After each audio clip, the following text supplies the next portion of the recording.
Good day. This is Dr. Jana Price Sharps at Mind Pilot. Don't forget to subscribe.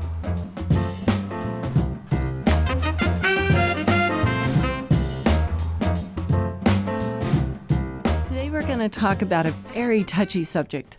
It's a hard one for many people, and it often will keep people stuck for a long time.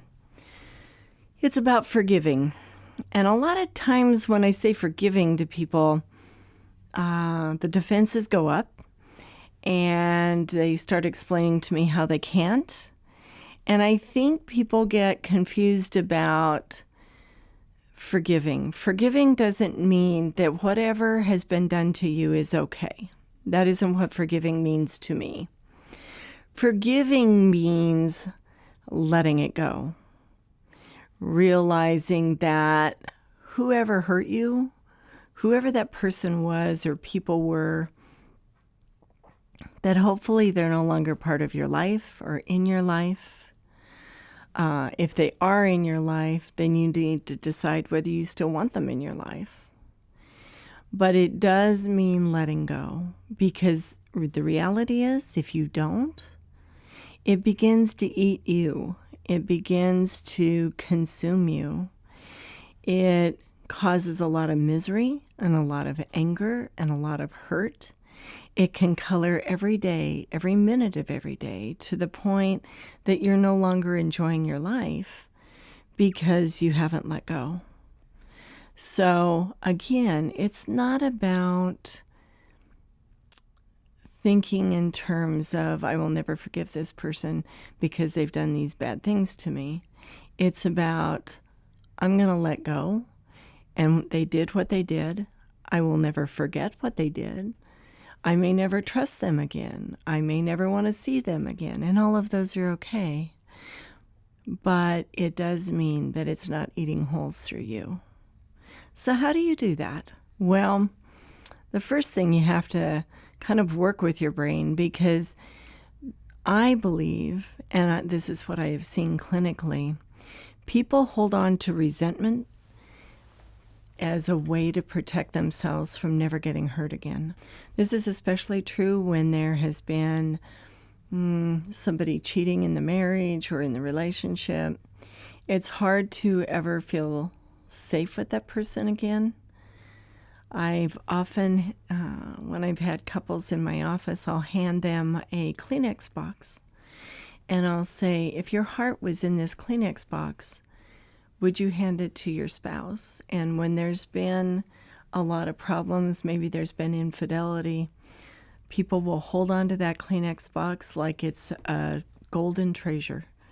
And they'll go, nope, not allowing that person to touch my heart. And really, when we're in relationships, when you feel that way, we can't really have a relationship.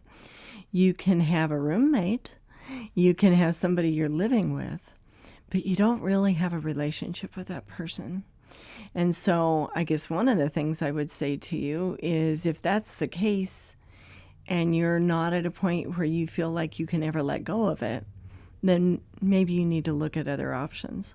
But if you really care about this person and you want to get past this, then you have to think about, how do you set your boundaries with this person? What are your limitations? What do you need to see in the relationship for you to start to feel safe? What is it that you're wanting from that person? One of the hardest things about forgiving is a person can say they're sorry, but it doesn't change what they did. So when somebody's had an extramarital affair, or if you're, have a significant other and they've gone outside that relationship and they say, well, I'm really sorry, I didn't mean it, I shouldn't have done it, blah, blah, blah. Then can you go, okay, this was not acceptable. I hear your apology. But this is what I need to see in our relationship. So if you're going to come home late, I need you to call me, or I need you to text me. I need some confirmation of kind of what you're doing. It doesn't mean that you put like 365 and put a GPS on their car, that kind of stuff. Truly, I tell people, if you have to do that in a relationship, you don't have a relationship, and you should probably cut your losses. But if you want to work it out, there may be some things that you need. But at the end of the day, that person can't change what they did. They can change what they do in the future. They can make better decisions in the future. They can be more open in their communication with you. They can be more transparent in what they're doing, where they're going, how they're reacting. But they can't change the past. And so sometimes when people are in that position and they've been the one that didn't go outside the affair, with the affair, it's like they want that person to make it right. Well, there's no way to make a wrong right. There's only the future and how you're going to respond in the future. So my suggestion is there's a grief process that goes with that. That sounds kind of weird. Most people, when they think of grief, they think of death. But really, there's a grief process in that relationship changed that day. And so how do you begin to heal from that grief process? It's going to be your healing journey. And that's the hardest thing, is people want it to be the other person's. You've got to somehow make me whole. Unfortunately, they can't. They can't do it. You're the only one that can make you whole again. So you're going to have to think about, how do you walk through this? Some people journal. Some people talk to a therapist. Some people meditate. Some people write letters and burn them. There's a number of different ways. And sometimes people do all of those things. But it's your path, and you're going to have to walk through it. And unfortunately, the other person isn't going to be able to help you much with that. What they can do, though, like I said, they can become more transparent. They can be more clear in their communication, that kind of thing. But what about maybe you're feeling like you've been betrayed by people in your community, or maybe by a coworker? How do you begin to let that go? Because if you don't let it go, what it does, it's kind of like a toxin sitting underneath your skin, and it just sits there and irritates the whole system. And it really does, or it can affect mood. It can affect irritability, it can affect anger, and it can also impact your other relationships, where you feel like you can't get close to anybody because you can never trust again. So how do you recover from that? Well, it's a grieving process as well. And believe it or not, this is what I always tell people: get a box, and it could be a small box, but it needs to have a latch on it. And for the time being, write that person's name on a sticky note. This is going to sound weird, but bear with me. I'll tell you why this helps. And then put their name in that box with the latch. Latch it and go, okay, you are now in there. You are now contained. You're no longer living in my brain. I will no longer rent space to you. And when I think about you at night, I will remember that I put you in that box and I've contained you. There's a part of your brain that really likes visual, tangible things. And so the part of the brain that drives worry and anxiety really likes tangible. And so if you say to your brain, nope, they're in the box, we're not thinking about them, that part of the brain will very often go, oh, okay.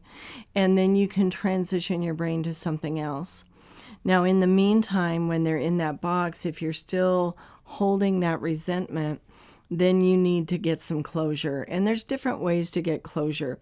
It may not be somebody, they may not even still be alive, or it may be somebody that you don't have access to or don't want to have access to. In that case, I suggest people write letters. Do not send the letters. I want to make this clear. Do not send the letters, no matter how much you want to send the letter. Don't send the letter, but then burn it. And burn it in a safe place so you don't start a fire. But burn it, and as the smoke goes up in the air, just see it dissipate and go, okay, this now belongs to whatever you believe, the universe, God, whoever. Let it go. And help your mind to say, you know what? They did me wrong. What they did was wrong. I am going to be very careful in my life so somebody doesn't do that to me again. But I'm letting it go because I am refusing to give this person that kind of space in my life. So many people go through their whole lives being bitter and angry and stuck. Don't let anybody ever have that power over your life or your brain. When you're resentful, when you can't forgive, when you can't let go, they have you. Now, they may not even know. It may have been 20 years ago. These people are long gone, but you're still stuck. Don't let people have that kind of power. And again, when I say forgive, what I mean is let go. I mean, okay, you're never going to do this to me again. Here are my boundaries. In the future, if this ever started to happen again, this is exactly what I would do to prevent it. It's very clear for your mind what actions you would take if that ever became an issue again. But at the end of the day, you make a decision to quit letting that person have any influence over your life whatsoever. Because I guarantee you that person is not worth that. You get to control your brain. You get to be in charge. And you're still alive today. You're still moving around. You still have a life. Don't let them have any more of your energy. Make that decision. So one way or the other, if you're stuck, make a plan. Figure out how to begin to let go. Again, it doesn't mean that you make yourself vulnerable. It doesn't mean that you let that person do the same thing to you again. It does mean that you don't let that situation rent head space, okay? Because it's not worth it. Figure out a way to let go and move on. That's a different process for everybody. It's a different path for everybody. But the other person, whoever it is, can't walk it for you. You're going to have to walk it. But then you get your life back. And then you're not being eaten alive by resentment and hatred. Because those things are toxic to your system. They take away joy in life. They take away happiness in life. They take away a feeling of well-being.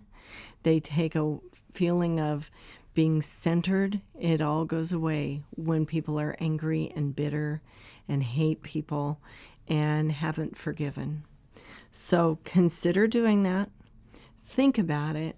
Think about reclaiming your life, reclaiming your happiness, reclaiming your brain. And in the meantime, put them in a box. All right. This is Dr. Jana Price Sharps with Mind Pilot. Don't forget to subscribe. You have the right to a happy life.